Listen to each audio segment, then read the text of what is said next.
Comment करो। और मेरी चीनी भी तोल गई है, लगता है कुत्ती आज राह भूल गई है। अस्सलाम वालेकुम, तुसा वेख रहे हो वेले लोग या वेले ब्लॉक ला लो। अच्छा दोस्तों, इत्थे सर्दी दी हद हो गई है। आज 8वीं तो 9वीं दिहाड़ है, सूरज नहीं निकला। ठीक है, ये आज आबिद भाई बाहर निकला है। बिल्कुल ही में गल है जी, बिल्कुल ही में गल। ये भी आज 1 महीने बाद बाहर निकला है। हाँ वो तो ठीक है, लेकिन मैंने 50 दी पत्तियां ते 50 दी चीनी लावनी है। मैं बाहर आया और इत्थे आया तो ये जनाब घग्गी नाल जुड़ा खड़ो हुई सन। ये जनाब पत्तियां दी हो गई। ये वेख लो 5 पत्तियां जी।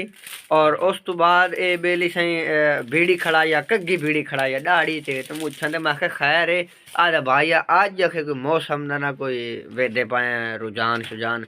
ये वेखो ना से धुंध आज घट है भाई,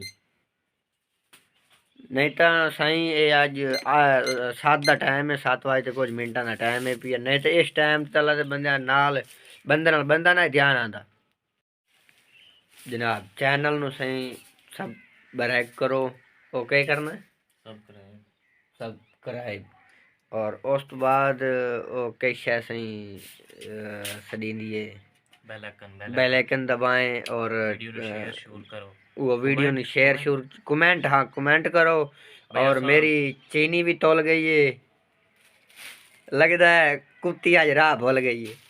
ओह ये क्या भाई? नहीं ये नहीं होता।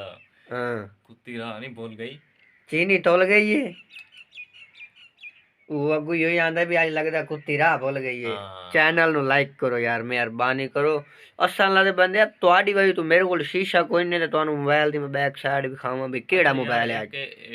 आपां कोई ड्रामा वगैरह बना भी है जी बना तो सही। तुहानू अग्गा से ड्रामे इसे चैनल ते बड़े बड़े ड्रामे दिखाए बड़े बड़े। पहले इन्ना वीडियो ने अग्गा पीछा लाओ यार, मेहरबानी पटन लाओ।